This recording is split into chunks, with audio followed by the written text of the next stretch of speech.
Welcome to the Rise of the Trades podcast, the show dedicated to helping you to build, grow, and scale your trades or construction business.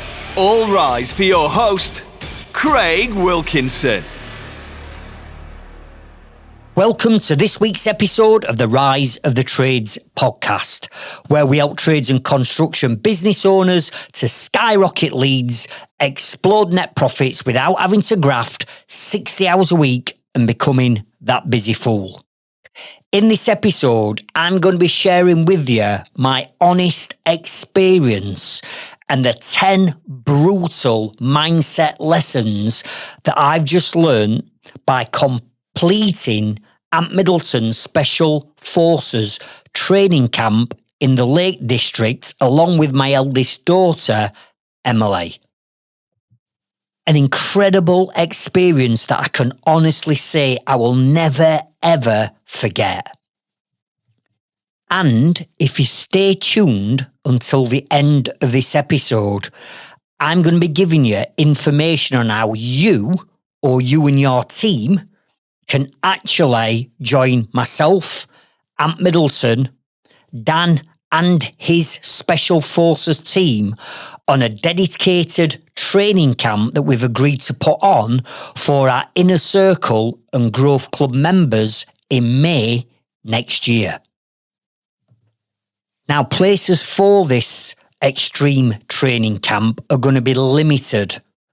And I'm going to be sharing with you how you can apply for a seat on this camp that's going to push you to your absolute limits, as you're going to find out in this episode. Listen, you know how my podcasts roll now, so grab your notepads, pens and tablets and make notes from this powerful episode.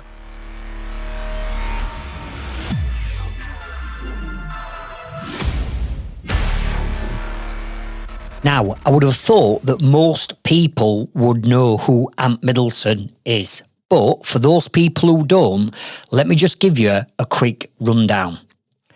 Ant Middleton is a UK Special Forces soldier that served in the Royal Marine Commandos, the Royal Engineers, and the Special Boat Services.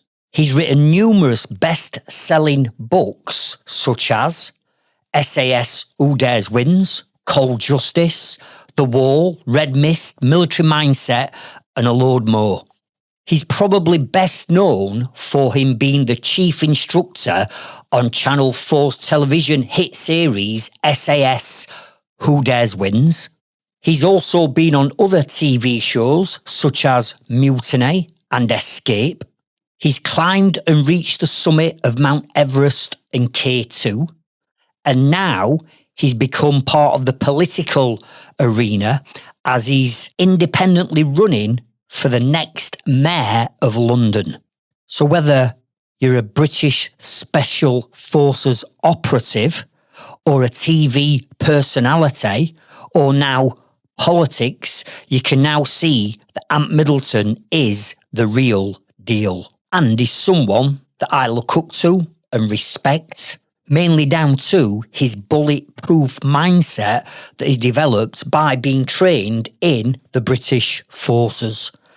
So, when my eldest daughter Emily told me that she'd booked us both on to Ant Middleton's Special Forces training camp, I was absolutely elated. Honestly, I was so pleased that we were doing it. But at the same time, I was a little bit nervous and a little bit apprehensive of what lied ahead for us, purely because I'd seen and watched the SAS Who Dares Wins television programme, and I know the type of challenges and the breaking point that they push people to.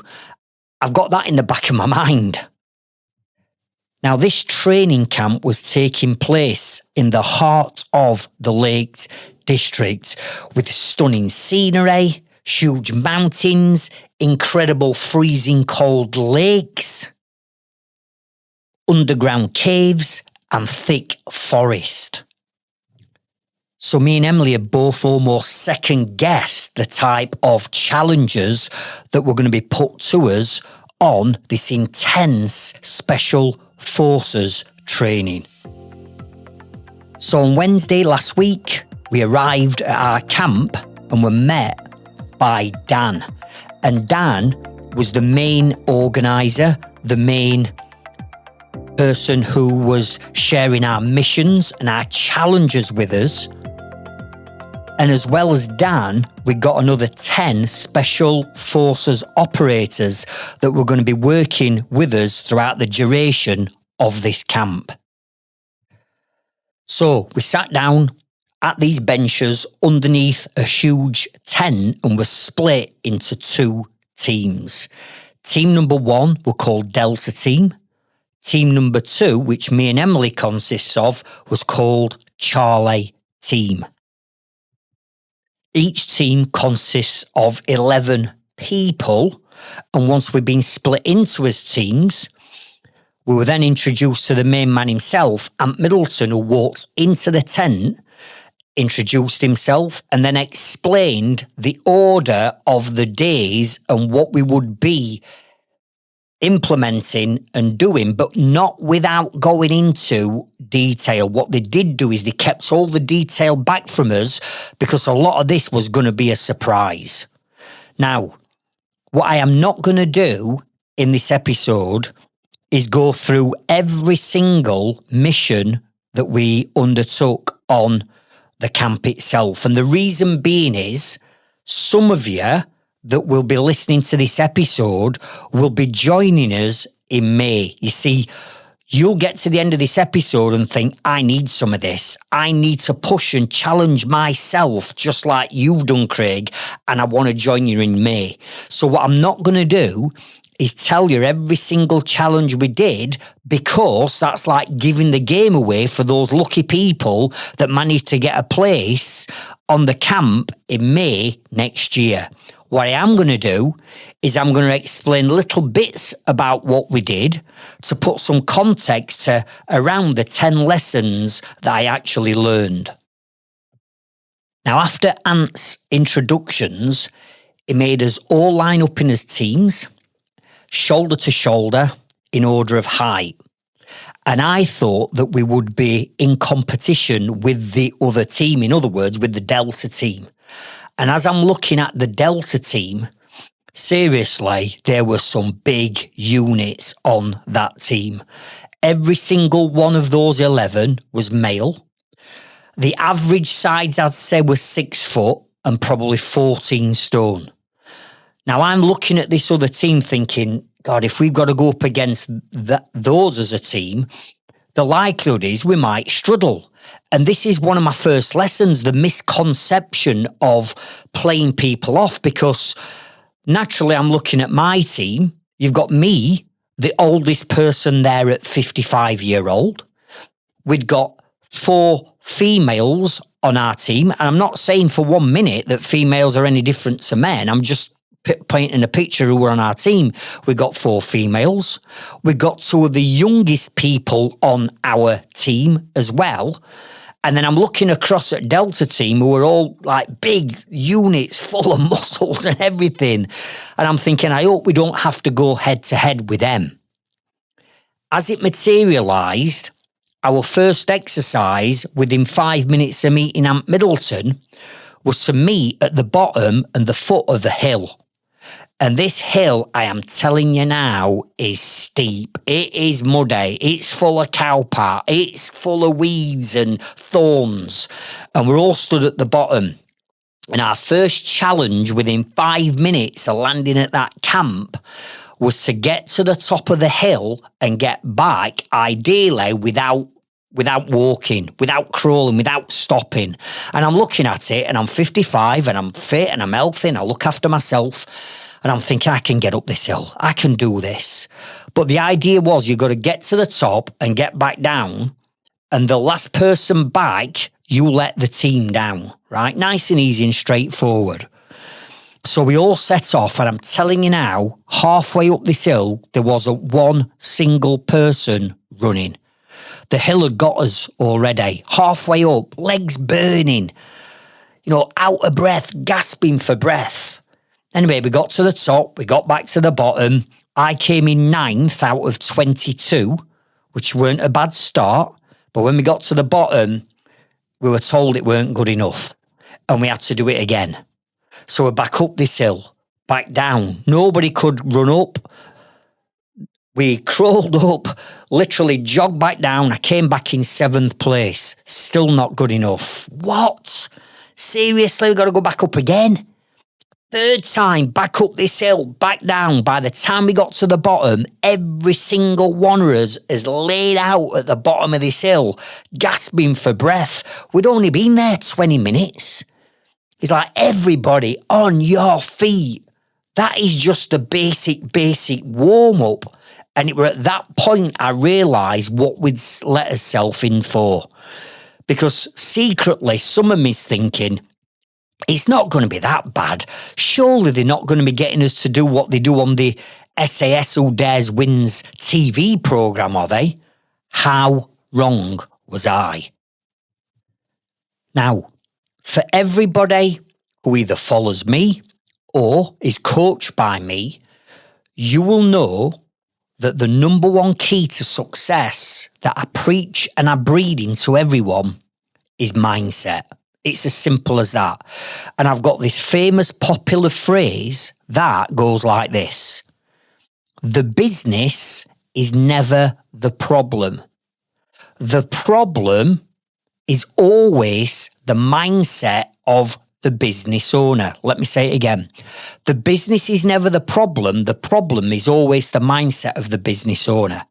You see, with the utmost respect to all of us, our businesses aren't the problem. So if we've got challenges with marketing, if we've got challenges with cash flow, if we've got challenges around time or team or systemizing as business, and we're constantly moaning and groaning and complaining about the situation that we're in or the situation that our business is in, it's not the business's fault. It's your fault. You're the captain of the ship. It's your business. So if there's something amiss, it's not the business's fault. It's your fault because you haven't got the skill or you haven't got the knowledge or you haven't got the motivation to implement what needs implementing into your business to give you a different result. So when it comes to mindset, personal development, I've been into this for 19 years. After hitting rock bottom in my business and life all them years ago, and I found personal development through my business coach and started working on my mindset, I believe that I've developed a bulletproof mindset. So I'm going into this thinking, okay, I'm looking at some of these lads that are 6'6" and like 19 stone, full of muscle and built like a brick shithouse. But what I've got that they may not have got is I've got the personal development and I've got the bulletproof mindset that I've already done podcast episodes on. So here's me coming out and almost telling everyone that I've got this bulletproof mindset. But now I'm realising that this is going to have to be put to the test like it's never been put to the test before. Both physically, mentally and emotionally, I knew that I was going to be in for it. Now, having completed the challenges in the camp and come out the other side, I'm sat here now over this weekend and I'm contemplating what we've done and what we've actually achieved. And as I'm sat down thinking about it, which is what I do, we're reflecting on the experience we've just had. I'm thinking about all the lessons that I've learned, but also how I've tied that into running a business, because although some of this is physically demanding on the camp, you can still take situations out of that and apply that to a business sense. So what I'm going to do in the rest of this episode is I'm going to give you the 10 lessons that I've learned from this experience, but also where I feel it necessary, where I can bring it into a business context, I'm going to bring it back to business as well. Because, underneath all this, this podcast is about helping you to build, grow and scale yourself, also your business. So I'm going to tie it in to both.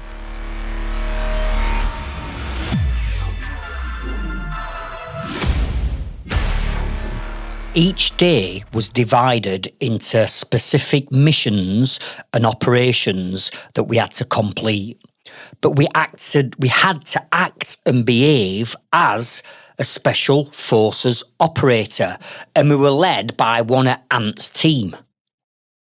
So we were given the mission up front, and then we were sent out with an operator to go and undertake that mission. But along the mission, while we're doing it, we're constantly being explained to and it's shared to us, this is what happens in a real life situation if we were undertaking this mission in a foreign country, if in actual fact we were actually at war. So it were all real.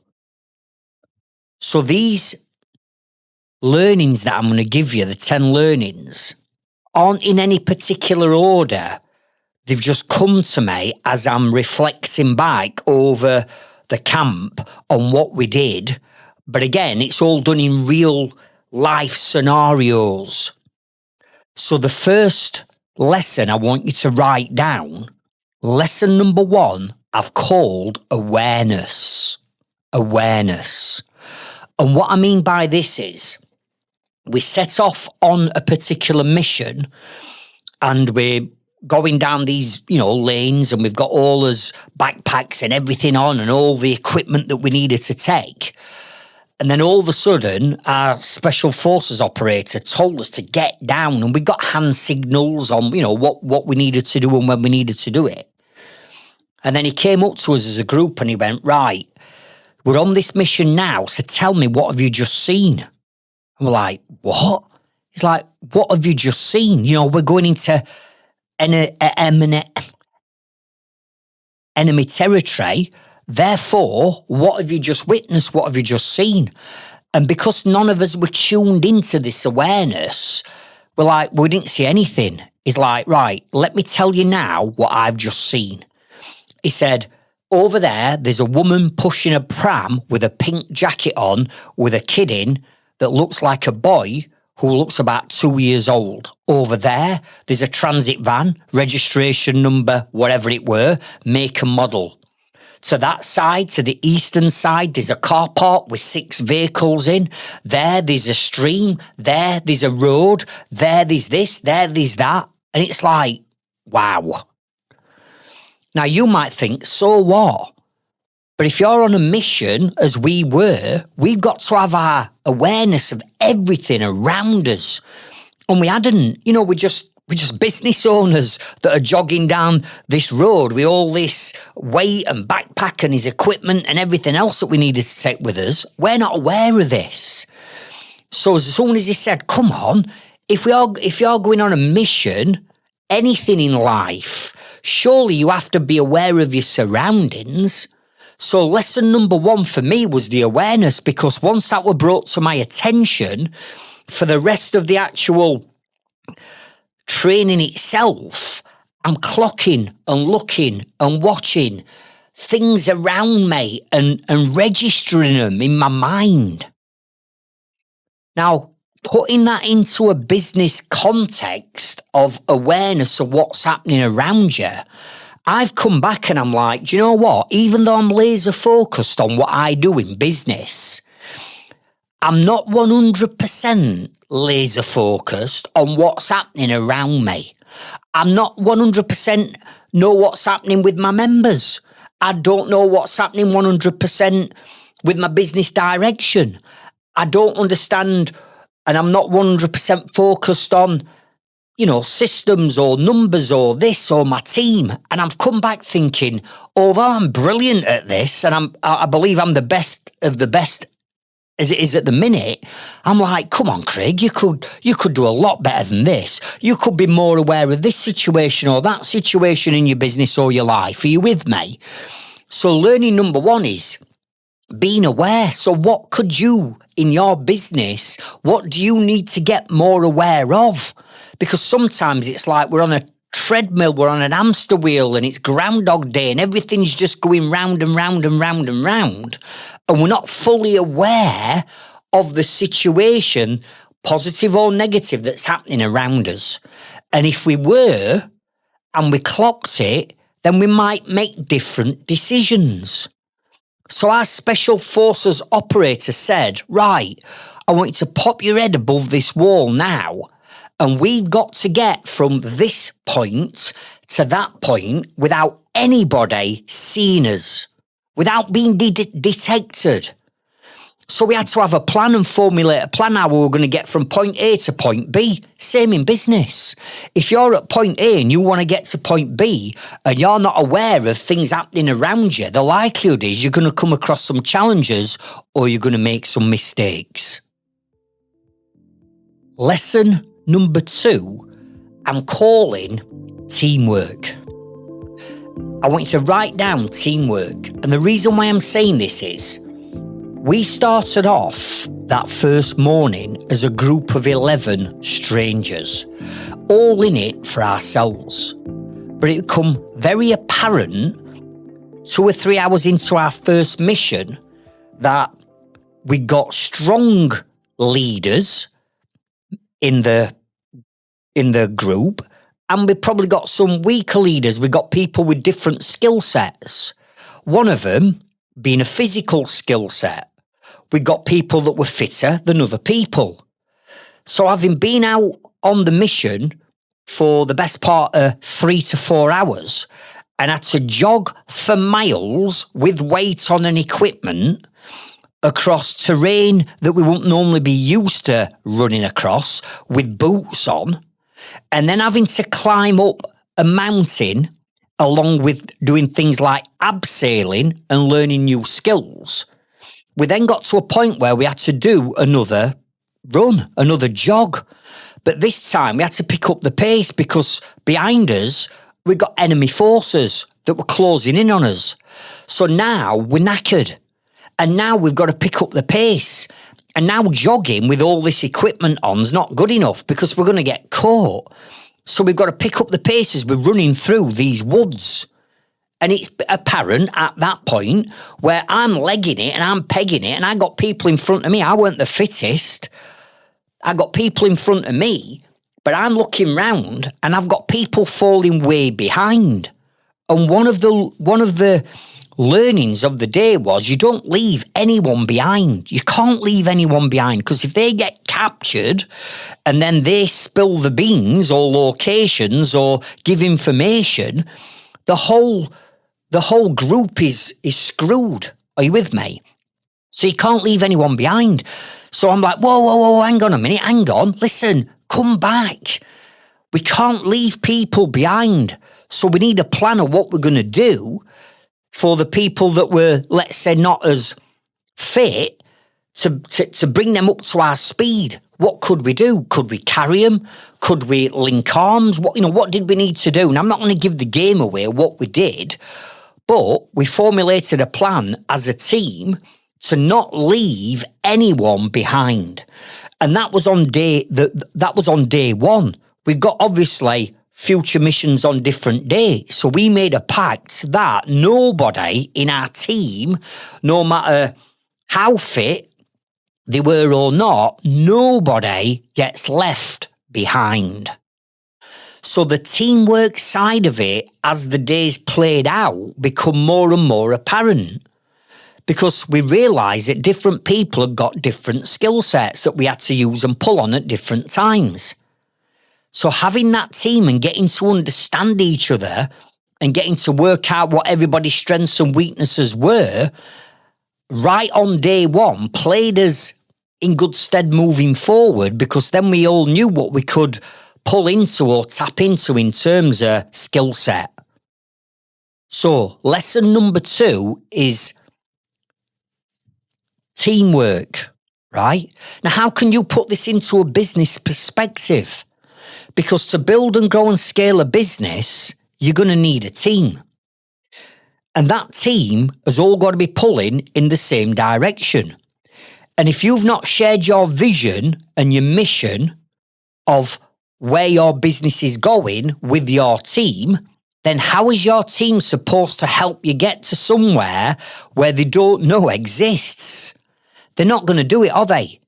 So you as a leader of your team in business, you've got to understand who's in your team and what strengths can we play to.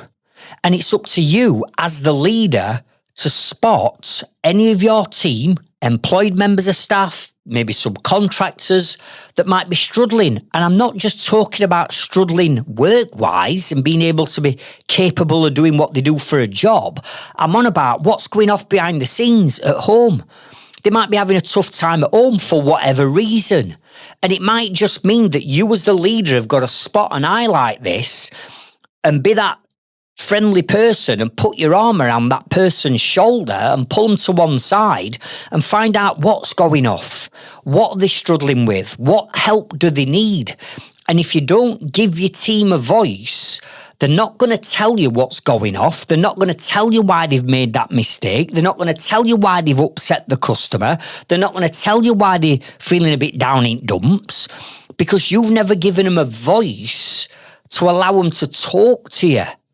And we've got to get the team talking to each other, because if the mission in your business is to get from a 500 grand turnover to a 1.5 million pound turnover, and you're going to do that by doing A, B, C, D and E, do you not think that that plan needs spelling out and sharing with your team so they know that that's the mission that you're all on, to get your business from here to here, but you've got to spot the complications, or you've got to work with the people within your team to bring them up to the level that you need them to be at to help you achieve that business growth.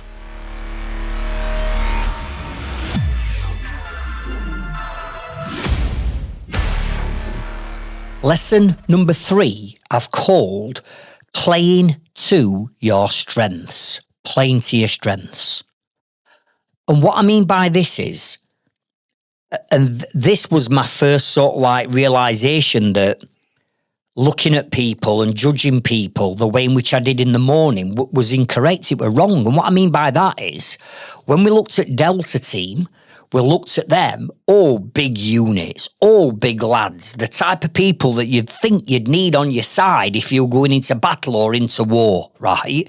Or you'd need in your business if you needed them to get you to point A to B a lot quicker. You would think that that's what I wanted. But in actual fact, as the day's playing out, I'm realising that Delta Team, we were hearing back that they were failing a lot of their missions. Up to now, we'd not failed a single mission. And when I was speaking to our Special Forces operator later on that day, I was saying to him, why have they failed that task? I would have thought that they'd been amazing at that task. And one of them was running up that hill. One of them was a climbing, where we had to climb this mountain. And they had to do the same. And he said, what you don't realise, Craig, is although these lads look like proper units and big and strong, that's a disadvantage when you're running. They might be strong in being able to carry things, but actually running when you're a big lad through that terrain, then that's difficult for them to do. Likewise, you might think climbing up a cliff, they should be strong pulling themselves up, but they're not. The bigger they are, the more weight they've got to pull. It's the smaller people, like you, Craig, the ones that can just fly up that mountain face. You're going to beat them to the top of that mountain every day a week because of the size and the skill that you've got. Also, we had to carry a dead body, not a proper dead body, obviously, it was a mannequin, but I'm guessing it was about 12 stone, this mannequin. And we had to carry it, and we had to carry it through these coves and caves and little things that you had to, get through. Well, the bigger people in our team and in Delta Team, they found it difficult to get through these smaller nooks and crannies, where again, people like me and the smaller people, we could get through and being able to do things that they couldn't do. But on the flip side of that, when we got to the other side, we had to put the mannequin down, and I was chosen to be the real life mannequin, the real life wounded soldier that they got to get to the heliport. but the heliport were right on top of a mountain. So the team had to literally pick me up above their heads and carry me up a mountain, which were scary for me because if they dropped me, I were fucked. And there's rocks and all sorts that I could have been dropped onto. So I had to put my faith in my team that they could get me to this heliport at the top of this mountain. But again, at that point, that's where the big people and the strong people and those big lads came into their own because they had more strength and they were like, right, we'll do this. You know, for the people that aren't as strong as us, you go in front and you navigate us through all these rocks and cracks and crevices. Do you get what I'm saying? Now, me looking at Delta team to start off with thinking, flipping heck, they look beasts, they're going to win whatever it is we're doing. In actual fact, they didn't win. They didn't complete as many missions as what we did. But that's because we played to our strengths. So what we did as a team, rather than having egos and all that lot, we said, right, what we're strong in, what we're weak in, what types of things do we think we're going to come across over the next couple of days that we're going to be strong and weak in, good or bad in. And we came up with this plan together and we said, right, for anything that undertakes strength, it's going to be you, and you. For anything that wants climbing or anything where you're going through little nooks and crannies, it's going to be you, and you. We found out that somebody knew how to read a plan, an atlas, a compass, which were a strength to us that the other team had not got. Are you with me? But we only realised halfway through day one, hang on a minute, let's stop for 5 minutes and work out what we're strong in, what we're weak in, what we're going to be good at, what we're going to be bad at, and divvy that up between us as a team. Now, how does this play out in business? Well, let's look at a business owner, right? We like to think that we're brilliant and we're amazing at everything, me included. But in reality, I'm not good at everything. There's certain parts of business that I've had to learn and upskill myself on and develop myself on more than others. So, for example, marketing to me comes natural. So I'm shit hot at marketing, shit hot at it. Building systems and processes and automations and systemizing businesses, I'm brilliant at it. But understanding the numbers in my business, because years ago, when I were in debt and I didn't know how to price jobs properly and I got cash flow problems, I used to shy away from numbers because I was scared of what they were going to tell me. I buried my head in sand. And therefore, the numbers got worse. It's only when I realised, hang on, the numbers side of your business, Craig, is a weak area.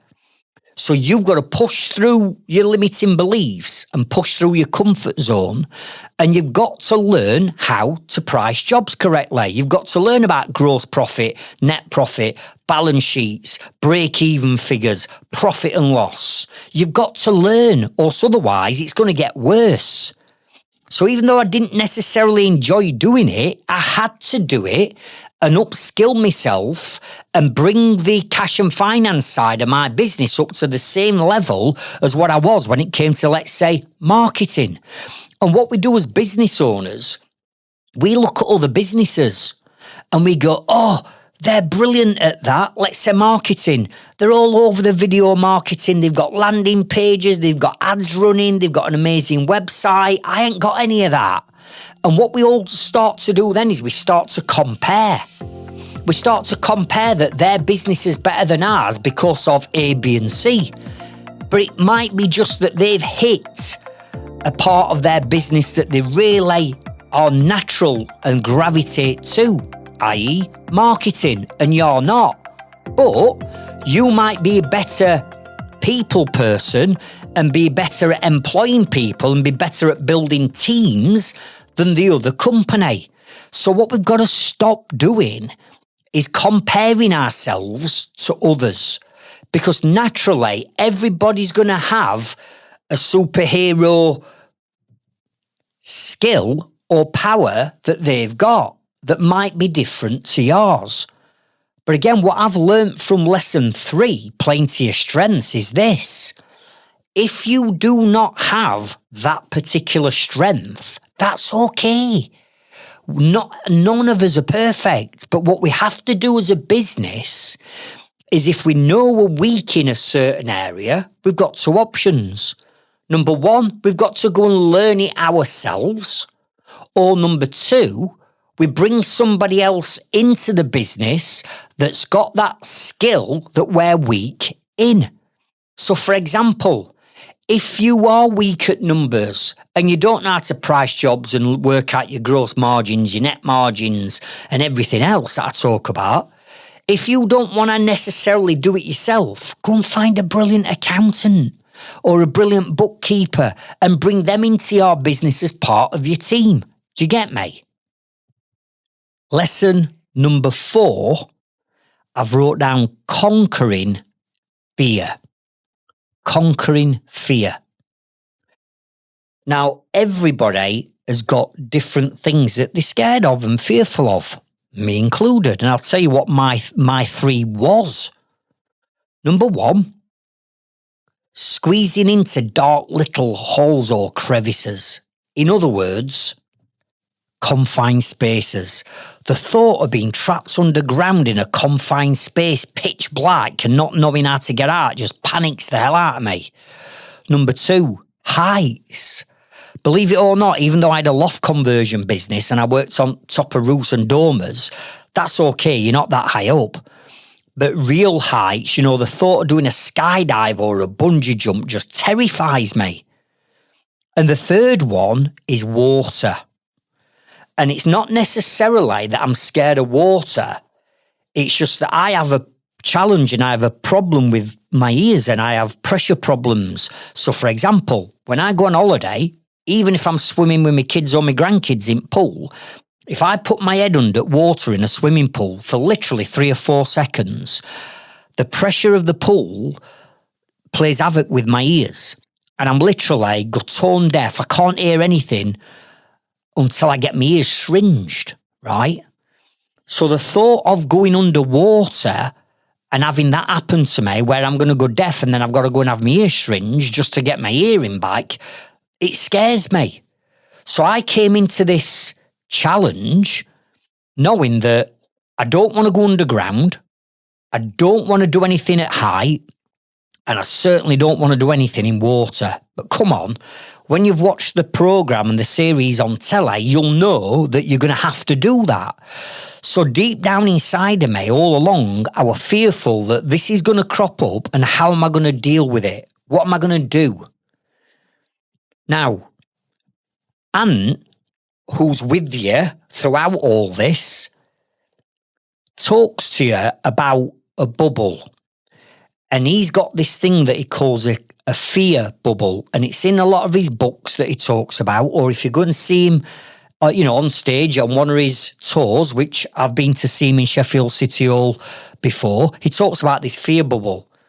And he talks about the emotional impact of fear and what it does and how it can paralyse you and stop you from doing what you need to do. Well, some of the stories that he's shared is, when he's in charge of a battalion or a troop or his team comrades, and you come under fire from all different directions and it's on you to make the decisions to manoeuvre around what you've got to manoeuvre around and either destroy whatever's in front of you or get out. When all that lot's on you and you've got 50 people's lives at risk on your decisions, the fear can sometimes take hold of you. And by stepping into this fear bubble, as he calls it, and acknowledging it, but then not letting it overcome you and stepping through that fear bubble and doing what you need to do, then he's talking to you all the time about this fear bubble, because we all know that at some point on this camp and this training, we're going to come across one or many of our fears. So for me, I came across all 3. The first one was stood on top of a rock over this massive lake that's freezing cold, and we had to do a cold water plunge off the top of this massive rock and throw ourselves into this freezing cold lake. And I'm stood at top thinking, right, if I do this and I go deaf for the next 2 or 3 days until I get my syringe, it brings the whole of this camp to an end. And then I'm going to be incredibly frustrated. But what my daughter Emily had brought with her, which I didn't realise, is she brought some earplugs, some waterproof earplugs. So knowing that we were going to have to do something like this, she passed me the earplugs, and I'm stood on top of this massive rock. I put the earplugs in and I thought, I've got 2 options. I can either bottle it now and then I've got a safe face with my team and I'm going to let my team down. I can do it, and if I have to have the consequences of having my ears blocked for a couple of days and getting them syringed, so be it. Or I can pop these earplugs in and hope for the best that they work. So I stood on end of this rock, my heart's pounding, I'm looking down at this ice cold water, pop these earplugs in, and then I just thought what Ant Middleton said about this fear bubble, step into it, accept it, and then go for it. So I did. I jumped, bang, went right under water, popped up 5 or 6 seconds later, and this freezing cold water took me ear pods out and my ears were fine. But then it didn't stop there, because we had to tread water. I'm not going to tell you how long for, but a long time, till we went blue, basically, until we're freezing cold, because we had to understand that sometimes you're going to be in water and you've got to stay in water for X amount of time to complete your mission. So we had to stay in water until we went blue, and then we got out. Now remember, there were 2 other things that I were absolutely terrified of, and that were heights and confined spaces. I'm not going to go into detail of what we did with them. We did something around the heights and confined spaces. In fact, the heights, we did more than one. We did about 3 or 4 different things. But knowing that I'd done the cold water plunge and I'd jumped off and everything were fine, I came through that fear bubble. I completed the confined spaces and I completed what I needed to do for the heights challenge. No problem whatsoever. I'd come through it and come out the other side. And from that point, I realised that anything else that were thrown at me on this camp, I would be able to achieve and do. The only thing that we got that could prevent us from finishing it is anything physical.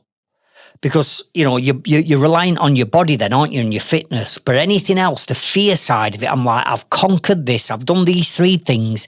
Bring it on. In actual fact, I were hoping and praying there'd be something else that took me outside that fear and into that fear, because I wanted to conquer that as well. And it's the same in business, where we have this fear of the unknown. And what happens when we start to fear something? We have that little devil that pops up on a shoulder, that negative self-talk and that negative self-belief kicks in, and it starts chirping to you in your ear, doesn't it? You can't do it, you're scared, you've done it before and it's not worth it, it's caused you all this pain before. But actually pushing through that fear and beyond it, once you've done it and you've achieved it, your fear zone completely expands.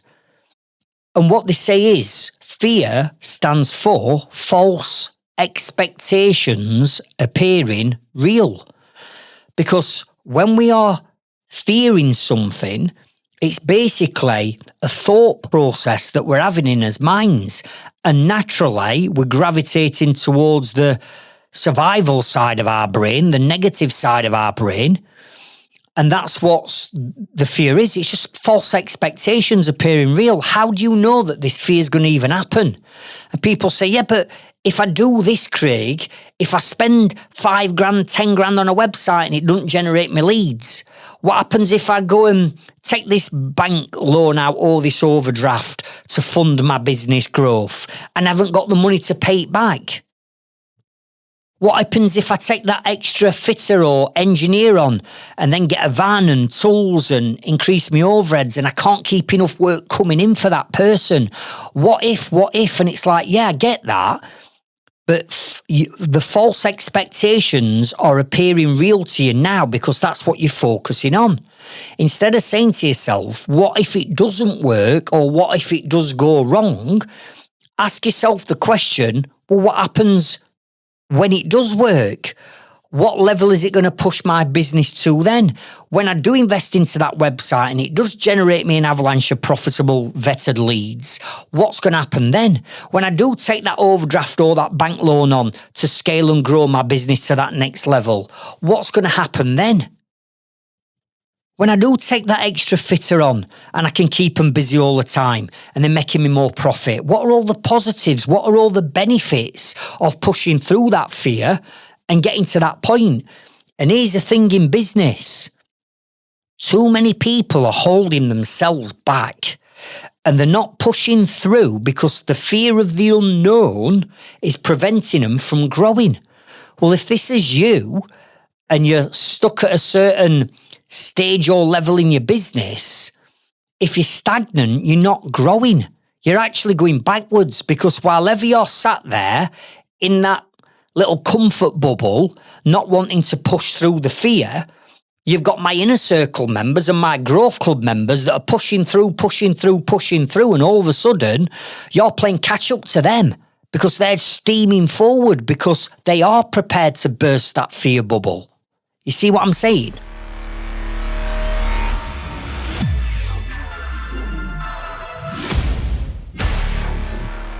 Lesson number 5, I've wrote down, never quit.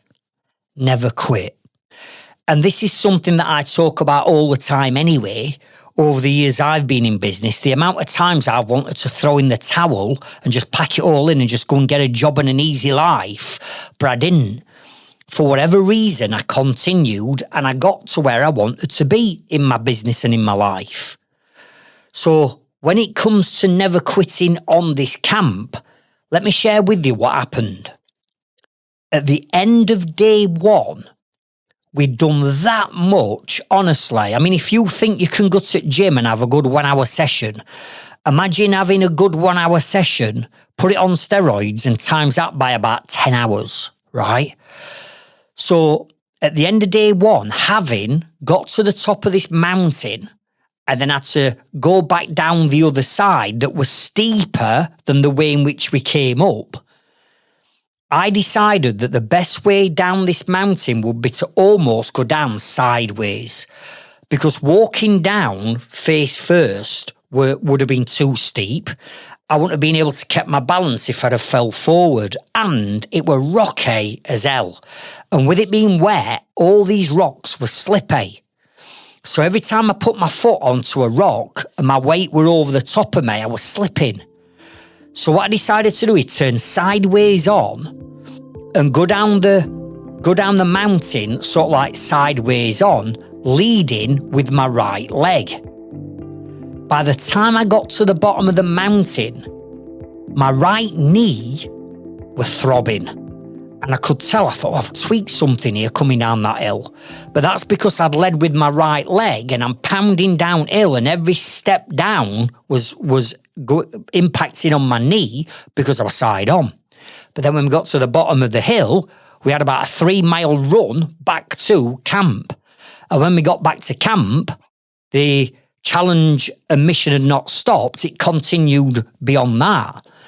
So when it got to the evening of day 1, I am limping. I'm in agony, right? And I'm asking for people for first aid kit. They're strapping me up. You know, I'm taking ibuprofen.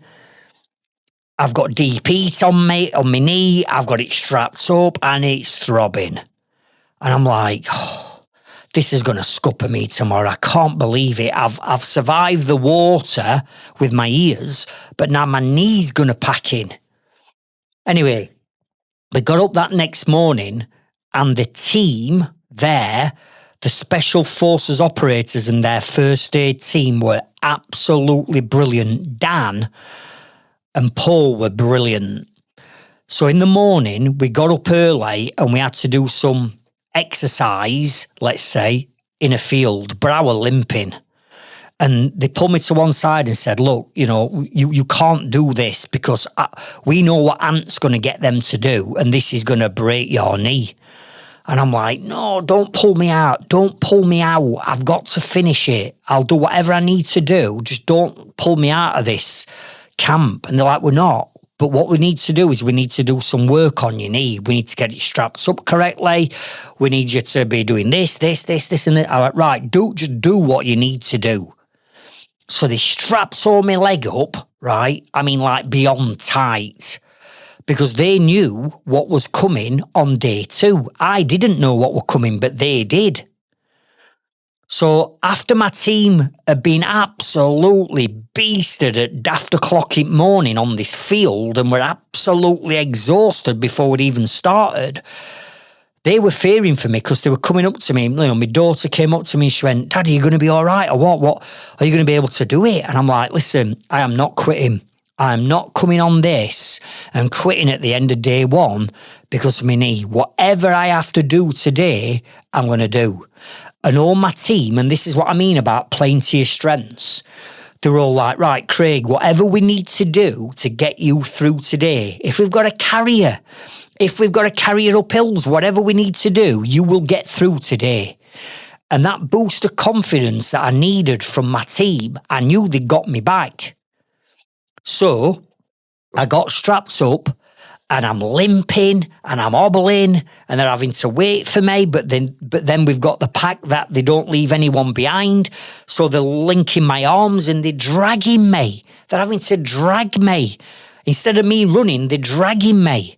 And then they're picking me up and climbing me up mountains on the shoulders, anything that they had to do to get me to the end of that day.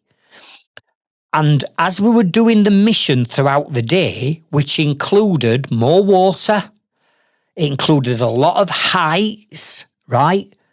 Which I had to overcome that fear. The elation and the adrenaline from completing all the heights things and even more water, all that adrenaline were getting me through the day, knowing that I got this team that were there to see me through till the end of the day. Now, most people, under them circumstances, and my knee ballooned. My knee ballooned, it's throbbing, it's killing me. Most people would have quit. But I don't quit. I already went into this camp not quitting on 32 years of being in business, not quitting on my family, not quitting on my dreams, not quitting on me. I do not quit. Don't come into my vocabulary. But many people would have quit because they'd have quit because of the pain. They'd have quit because of the fear of what happens if they make it worse. They'd have just quit for the easy option out. But I don't quit. And I saw through the whole camp. Yeah, at the end, I'm in agony. And here I am days later, and my knee's still swollen, and I've still got it strapped up, and I'm still in pain. But you know what? I did not quit. Now, tie this back into business. Business can be a tough, old, lonely place. And there's times where you're giving it all your energy, all your effort, all your commitment, all your passion. You're giving it everything. And you've invested time, effort, and money into this business. And you've been doing it for years. But you're still working 70, 80 hours a week. You're still not making the profit that you deserve for you and your family. You've still not got your business to where you want it to be. You've still not reached your full potential. And sometimes you grind yourself down and burn yourself out that you get to a point where you're that exhausted with trying to grow your business that limiting belief kicks in, doesn't it? That little devil pops up on your shoulder, starts questioning, are you good enough? Should you be running a business? You've been doing it for X amount of years now and it's still tough going. You've still not got yourself to where you want to be. Why don't you throw in the towel? Why don't you just go and get a job and get paid 1,500, £2,000 a week, plus your holidays, plus a pension? Why don't you go and do that? And that creeps up on you. And there are so many people that have packed in their business when they were so close to getting to where they needed to be. And there'd be people listening to this episode now that have contemplated just throwing in the towel when times get tough. Well, listen, I started off at the beginning of this episode by saying the business is not the problem, you're the problem. So stop blaming your business if you're skidding. It's not the business's fault, it's because you don't understand your numbers. If you're not generating profitable leads and you're just getting time wasters, it's not the business fault, it's your marketing strategy's wrong. If you're employing people who are taking the piss and causing you problems with customers and losing your money and tossing it off and messing about on the phones and all that lot, it's not the business, you're letting this happen. So what we've got to do, if that's the case, is do not quit. There's always a way. We can find a better way. The definition of insanity is doing the same thing over and over and again, but expecting a different result.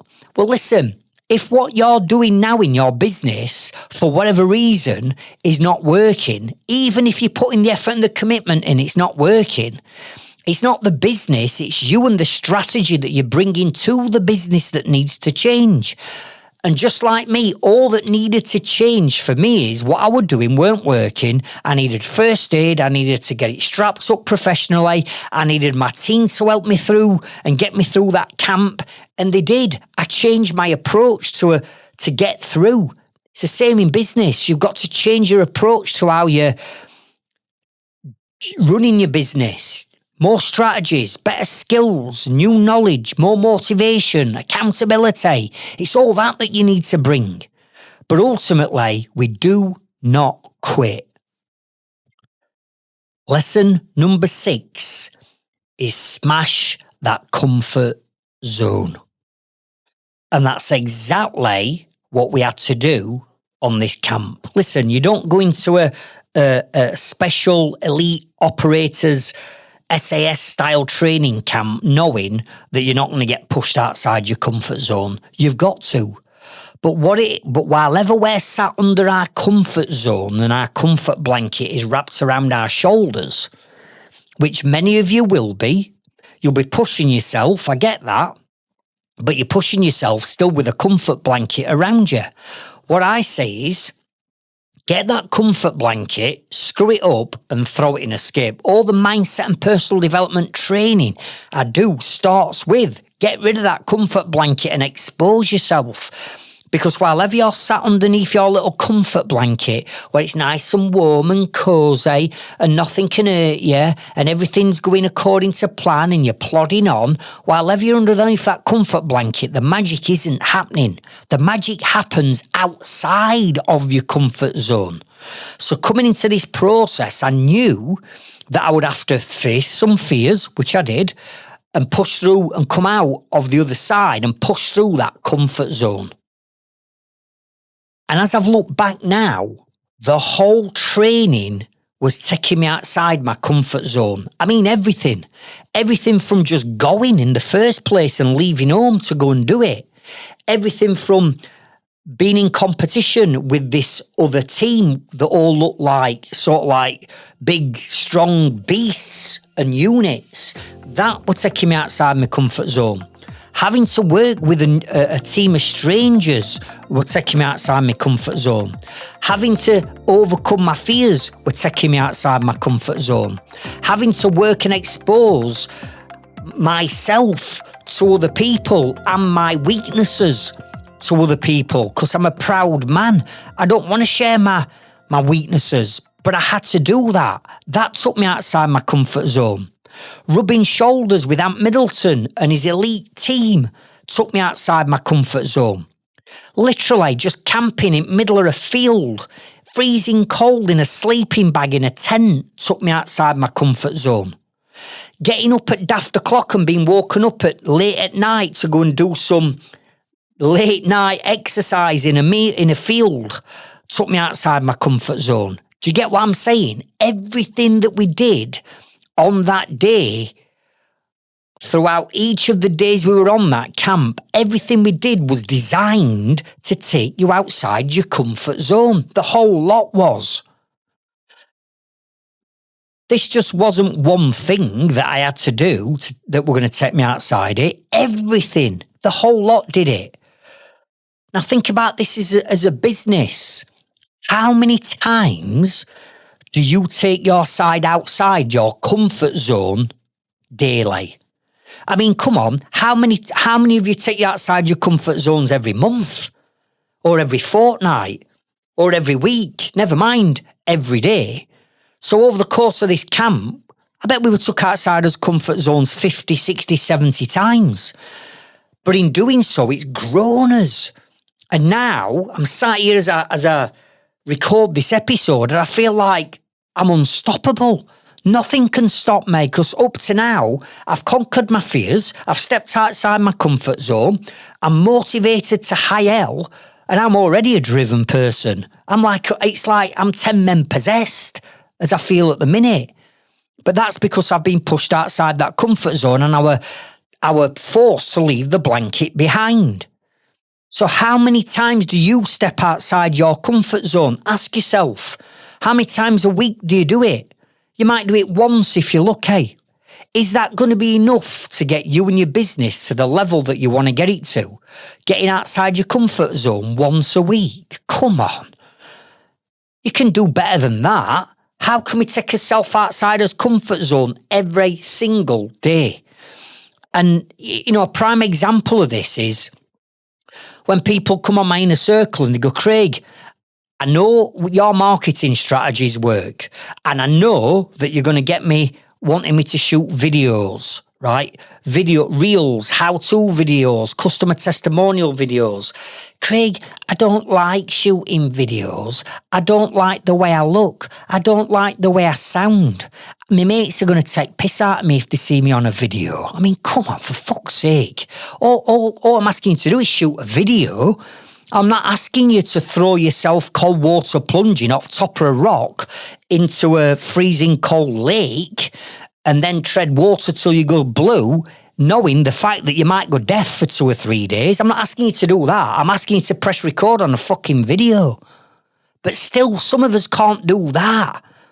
And it's like, come on, how are you supposed to get your business and your life to the level you want when you're scared of shooting videos because you're going to get taken outside your comfort zone? Do you get what I'm saying? This is the whole point. We've got to take ourselves outside them comfort zones to grow.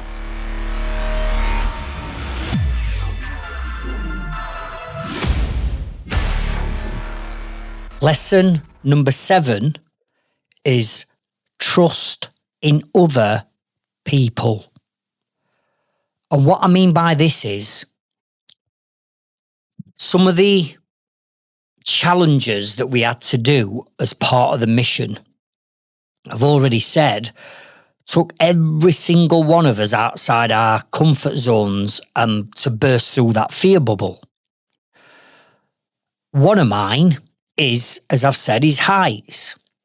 So when you're on top of a 200-foot high quarry and there is a let's call it a zip line from one side of quarry to other, and you don't even know you're going to do this, you're just told to walk round this corner one by one, and then they put this harness on you, and you're like, what are they putting this harness on me for? And then you walk round another corner, and you just see this vast quarry open up with this fucking zip slide, and you've got a guy there who's a stranger, right? He's part of the team, but I've not known him for years. I've only known him for a day or two. And you've got a guy stood there, right, Craig, come and sit here on this ledge. I'm like, what? Like, just come and sit on this ledge and let me clip you onto this zip slide, this wire. I mean, just walking to edge, I'm terrified. My knees are wobbling. I'm like, he's like, don't look down, just look at me and walk to edge. But while you're walking to edge, make sure you're not tripping over all these rocks. I'm like, fucking hell, I'm going to trip and I'm going to go over edge here. So I literally sat on my bum about 3 meters away and I'm wriggling on my bum up to him. And my heart's pounding and I'm sweating. And he's like, right, just give me that clip there. And he's like, I'm like, what are you doing? He's like, I'm clipping you on. So he clips me on and I've got my eyes closed and he tightens it up, this shackle. And he's like, right, you're good to go. Throw yourself off. I'm like, what? And it wasn't the fact that I were scared of throwing myself off. I mean, I were. It were like, how do I know that clip is clipped incorrectly? What if the clip breaks? What happens if it's not tight? And I've got my eyes closed and I'm saying to him, just double check that clip.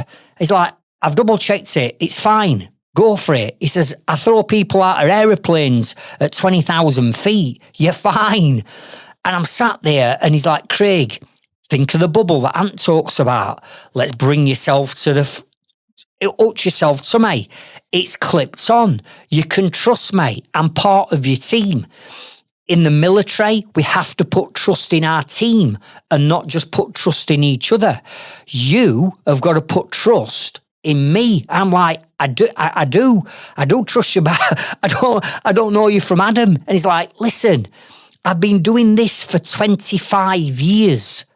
I'm military trained. I'm at the highest level that we can be for exercises like this. I've been all over the world. I've trained other countries' military on this. Craig, you have to trust me. If you don't trust your fellow soldiers, then you're going to be the weak link, and it could prevent you or your team from achieving that mission, and it could, in actual fact, end up with something more serious than that. You've got to trust me. Anyway, I did it, and once I'd done it once and I got to the bottom, we were told that we had to do it again. But the second time I did it, I had to open my eyes. I kept my eyes closed because part of the mission was, as you're going down this zip, you've got to be looking around you and taking notice of what there is around you, because that's part of the next part of the mission. Well, how could I have done that when I had my eyes closed? But then when I went all the way back to the top and I came up to him again, I didn't sit down 3 meters away shuffling on my bum. I walked straight up. I clipped straight on and I went straight off without saying anything, and I had my eyes closed, my eyes open. The reason why I was so confident in doing it the second time is I trusted the person that had clipped me on, because it had worked the first time. The second time, it were a breeze. And again, I'd overcome one of them big fear factors and them fear points that I were questioning myself about. The false expectations appearing real scenario. I'd conquered it. And it wasn't just that one example of trusting in other people, right? There were loads of times after that I had to trust in a stranger to clip me on or do something to keep me safe. But because I'd done it once, they had my trust and I did it and everything were fine. But in business, it's the exact same. As business owners, we are control freaks and we feel as though we've got to do everything. And a lot of the times we feel like this because we have tried something in the past and it's not quite worked. It might have been that I've already took a virtual assistant on Craig in the past and it didn't work out. So now I don't want to do it again. So now you've resorted yourself to the fact that you're going to be a glorified admin person and you're going to stay up till midnight doing your quotes and your paperwork and your invoicing, all because you don't want to put the trust into someone else. It could be, Craig, I've had an apprentice in the past and they were useless and it just cost me time and money. Craig, I've done this, I've done that. I've put my trust in other people in the past. I spent $8,000 with a marketing agency, and they generated me little to no leads, and I feel like I've had my pants pulled down and my fingers burnt, so therefore I'm never going to trust in another marketing company ever again. If this is sounding like you are never going to get your business to where you want it to be, because you've only got 168 hours in a week, and you're soon going to fill them up if you're going to send every single post out, write every single blog article, raise every single invoice, price and survey every single job, hammer every nail in. If you're going to do all of that and not put your trust into other people, you're never going to get to where you want to be. Now, go back to what I've been saying. The business is never the problem. The problem is always the mindset of the business owner. So what I'm saying here is, if you've ever put yourself in that position where you're fearful of trusting in other people before because what you've tried didn't work, it's not the business's fault that it didn't work. It's your fault that it didn't work because you didn't have the right strategy or train the person up correctly with the right systems and processes for them to do the job right the first time. What you've done is you've abdicated, not delegated, and therefore it's backfired and left a sour taste in your mouth, and you don't want to do it again.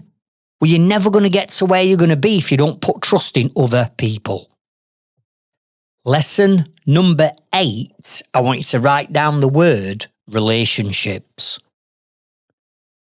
Because as we know, it's not what we know in business, it's who we know in business that opens doors of opportunity for us all to progress. And it's the same in this situation that we've been in on this camp. Me and my daughter rocked up only knowing each other, right? We knew nobody else. We'd only seen Ant Middleton on telly, albeit I've seen him at Sheffield City Hall on one of his tours before, but I've never met him personally up front to talk to. I didn't know anybody else who were on the camp. I'd never met any of the Special Forces operators before. I'd never met Dan, the main man that were running the entire organisation. I'd never met anybody before. And that first morning, as I've already said, I'm sat there on a bench underneath a tent with strangers. And then on the other side at tent is another team of strangers that all look looking massive, right? I didn't know anyone. But as we've come to the end of the training, and here we are days later, I've actually made another 22 lifelong friends.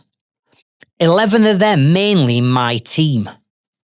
And when we looked at each other, when we all first sat down, like I said, I was the oldest. We got 4 females. We got 2 really young lads who were in the very early 20s, like 22, 23. We got a member of our team that had come all the way, a female that had come all the way from Canada. She'd come all the way on her own from Canada to be at this camp.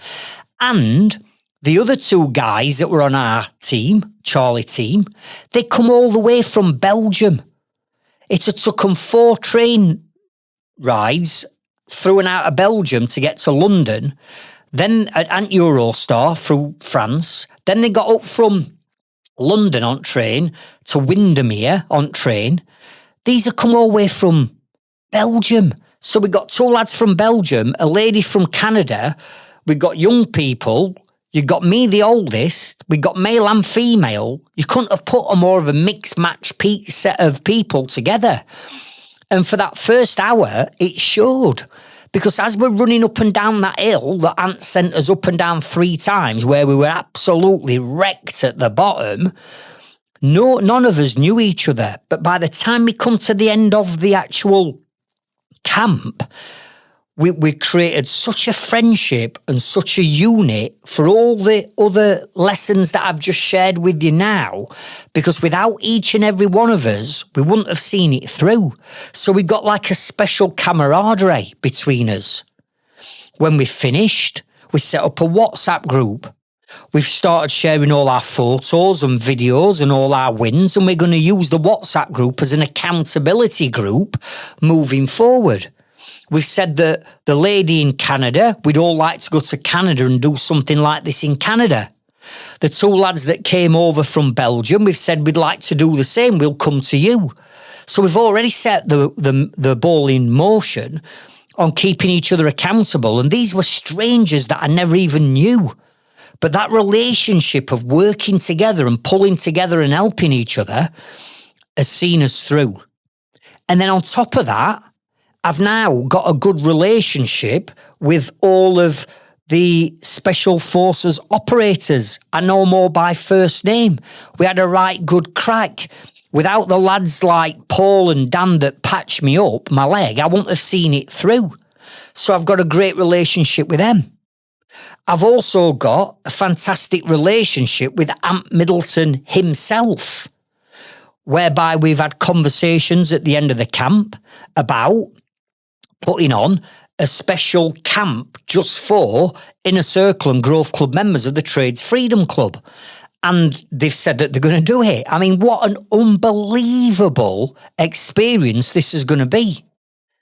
But on top of that, the relationship that has warmed my heart more than anything else is I've got to spend that time with my eldest daughter.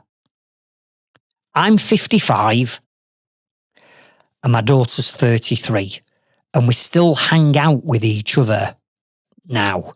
How special is that? Now, how can we turn this into something around business? Well, business is the same.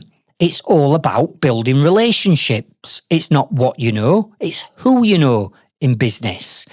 So if we're not out there building and forging relationships by attending things like networking events or maybe exhibitions, or going into our Growth Club and forging relationships, our Inner Circle members, they forge relationships, even in our free Facebook group and community. We've got thousands of tradesmen and women that have forged relationships. All because one person, i.e. me, had this idea back in 2012 to help and support as many tradesmen as women as we can in a positive culture. And now we've got these groups and communities where you can come and join and get all that help and that support that you need. So without Emily instigating this camp, I wouldn't have gone on it. If I'd have not gone on it and Emily had have not gone on it, we wouldn't have met Ant. If I'd have not met Ant, we wouldn't be putting on a special training camp just for us, our Trades Freedom Club members, and all that's happening. So you're all going to get an opportunity to come on this. And listen, you might be listening to this going, fuck that, I'm not doing that. And if that's you, okay? If you're not prepared to push yourself outside your comfort zone, that's fine. Find something else that's going to do it for you. But there would be many, many, many of you listening to this that go, Craig, this is right up my street. I need this. Right? You're going to get the opportunity and you'll meet these special forces operators and you'll meet Ant Middleton and you'll be able to push yourself physically, mentally and emotionally to prove that there's so much more to give in your business and in your life.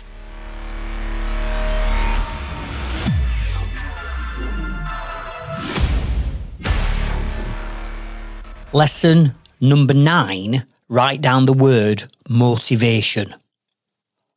You see, I am now a self-driven, motivated person who doesn't really stop at anything or any task to get to the goal that I want to get to. And I keep myself motivated. It's all part of my mindset, my personal development. Everything from my morning routine to my evening routine to my daily health and well-being routine and my gym exercises to the motivational educational content that I listen to. Everything that I teach my Inner Circle members, I practice what I preach. So I don't need to hit the snooze button in the morning. My goal, my whys, my drive, my passion, my determination gets me up at 4:15 every single morning. I am self-driven and self-motivated. But what this experience has taught me is even though I am self-driven, the motivation and the energy levels that I now possess having done this has just gone through the roof. I mean, I'm 55-year-old and I always say to people, I'm as motivated now as what I were when I were a young lad. And these people struggle to keep up with my pace and my intensity as it is. But now I've done this, it's like game on. It's like I needed this. I needed this motivation. I didn't realise I needed it, but now I've experienced it and I've come out the other side. Flipping heck, it's like game on, get out my way else I'm going to steam straight all over you. Move, I'm coming. I'm having those goals. Everything that I've set myself now, I'm more hungry for success now than I've ever been before. And even though I've been cold, I've been hungry, I've been deprived of sleep, I've been wet, I've been scared, the sense and fulfillment of achievement of what I've achieved, not just myself, but collectively as that team, has just put my motivation and energy levels through the freaking roof. And one of the biggest challenges that we have as business owners is everything lands on our shoulders, doesn't it? When we're building and growing, scaling a business, who is there to give us a pat on the back? Who is there to congratulate us? Who is there stood above you with a hand out, pulling you up to that next level? There's not many people do that. So we're on our own as business owners, and it can be a lonely old place. And when you are down on your luck and things aren't going according to plan, and you have been putting the graft in and you do feel burnt out, sometimes we can start to lose motivation and almost the will to want to continue. And if motivation drops in your business, there's nobody else there to pick it back up. If your team's motivation levels drop, you're there to spot it and re-motivate them to get them back on tracks. But what about you? Who's there to help you up? Who's there to motivate you? There is no one. So we've got to be self-motivated. And I reckon that everybody that's listening to this now, even if you do feel like you've got energy levels and you've got good vibes and everything's going according to plan right now and you are motivated, I am telling you now, doing this camp is going to take everything to a whole new level. So if you feel demotivated, what are you going to do to kickstart it and get it back? Where's your mojo gone? Sometimes we can almost fall out of love with his own business. It's our business, it's our baby. We conceived it, we're growing it, but sometimes it feels like a burden. And you fall out of love with your business. To rekindle that and get yourself back fired up and motivated to achieve success feels incredible. Lesson number 10, I want you to write down the next challenge. And what I mean by this is, don't get me wrong, I am a goal-driven person and I'm always setting myself goals and I'm always driving and pushing myself forward. But even though I do that, I've looked at what I've achieved, and don't get me wrong, what I've achieved is probably more than what most people would. But now I've completed this camp, it's like, it's not enough. It's like an adrenaline. It's like a drug that's come back inside me, and it's made me realise that I haven't been setting myself challenges that are hard enough or high enough for me to get fulfillment from. So I'm hitting my goals and I'm like, oh, brilliant, I've hit another goal. But it's not, this camp has given me the feeling of real success and real achievement. And then as we're going round, Ant Middleton's, he's just talking to you about anything and everything. He's an open book. There was nothing you couldn't ask him. And somebody asked him about his climbing expeditions, but given the fact that he's already climbed K2, right? And then he climbed Everest. In fact, there's a documentary called Extreme Everest with Ant Middleton that's already been aired on Channel 4. And he's talking about, the Sherpas and these people that are giving up their lives to get you to fulfill your own ambition and your own dreams. And some of the stories that he shared with us about how people have achieved incredible things, given the fact that most people won't give them a chance of achieving it, and what they've done, and the boost in life in general, and how they feel alive, and how it's fun, and they've brought that aspect to their life. I've come away thinking, right, now I've done this, what's next? And I'm sat here now, I'm looking at a list of things that I've wrote down. I'll tell you what I've wrote down. Number one, I've wrote down base camp. Whether or not Everest to the top, to the summit is doable yet, because that takes, a bit of training. But listen, I've wrote it down. I've wrote base camp Everest down. I've wrote Kilimanjaro, because a couple of my mates have climbed Kilimanjaro and they said it's absolutely incredible. Dan, the organiser of this Special Forces training with Ant's partner, Dan were telling us about how they run an expedition to Pyrenees, and you go through Pyrenees mountains and waterfalls and all that.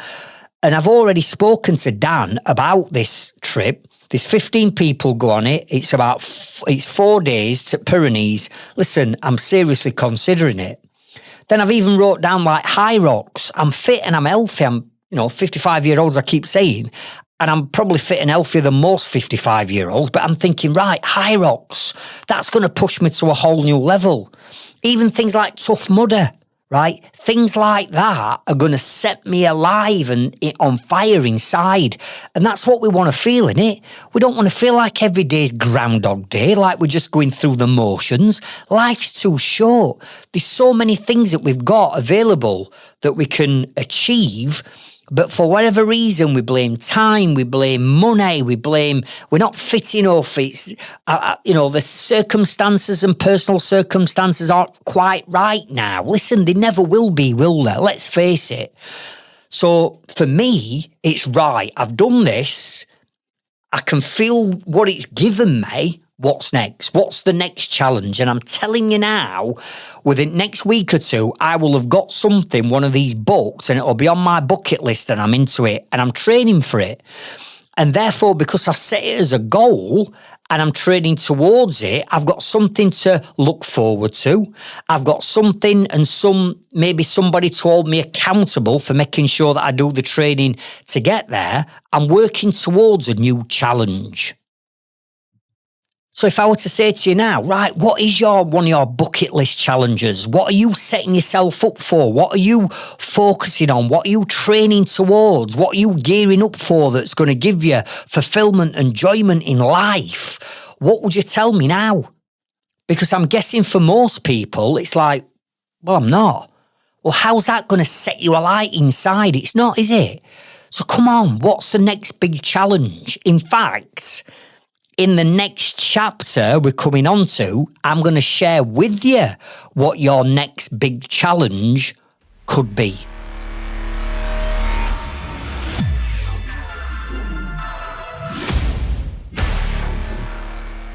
I want you to start to think of all these learnings that I've taken away personally just from doing one training camp, right?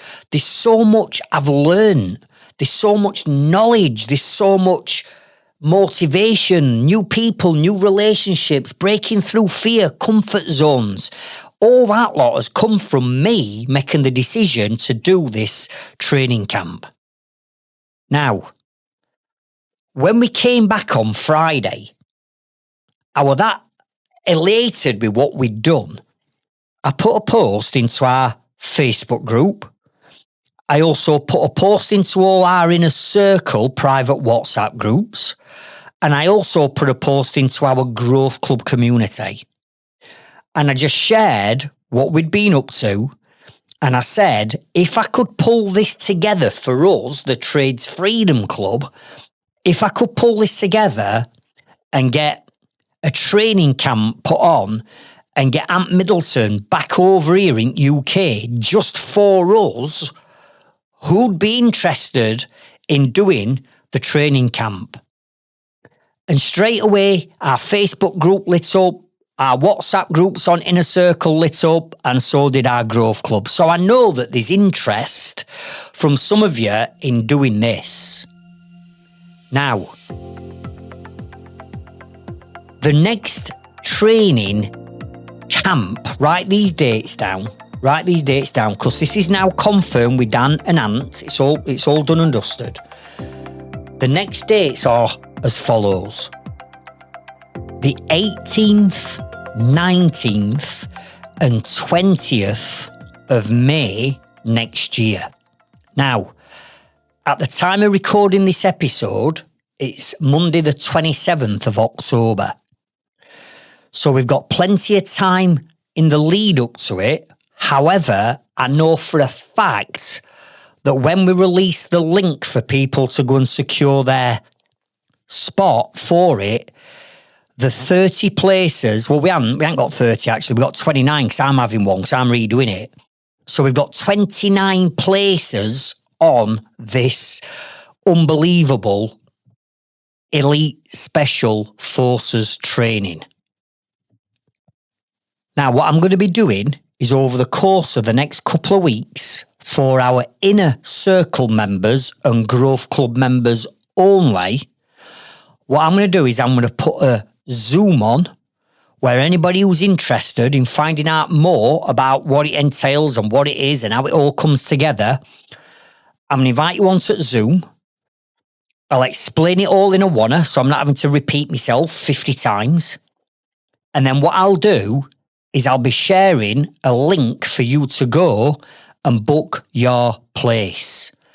Now, you don't book your place through me. What I'm going to be doing is I'm going to be sending you over to Dan, and you book it through Dan because Dan sorts out all your insurances and all that type of stuff. So it's best to go through the expert. All I'm doing is facilitating this because I know it's going to massively, massively benefit everybody that comes on it. So if you want to put yourself in with a chance of getting one of the places, you need to be looking in our WhatsApp groups for Inner Circle members, keeping tabs on our Growth Club community, and I will also be sharing the date and the time of the Zoom inside our Facebook group. But this is strictly for Inner Circle and Growth Club members to come and join us on this elite training. Now, what I'd love you to do is come into our free Facebook group and community. The link to join our Facebook group will be in the show notes and the description of this episode. So if you're not already in our Facebook group, come and join us. And if you're interested in one of the spaces, come and drop a message in. Tell me that you've listened to this episode, number 87, and tell us that you want one of the seats. And then what we'll do is we'll personally invite you onto that Zoom. Finally, whatever platform you are listening to this episode on, whether that be our YouTube channel, our website, Spotify, or even Apple Podcasts, could I please ask you to either follow or subscribe to our podcast? Because the more people that we can get subscribing and following us, the more the platform is going to push our episodes out to other tradesmen and women that need our help and support. And remember this, all growth starts at the end of your comfort zone. I'll catch up with you on next week's episode, and I'll meet you at the top. Thank you.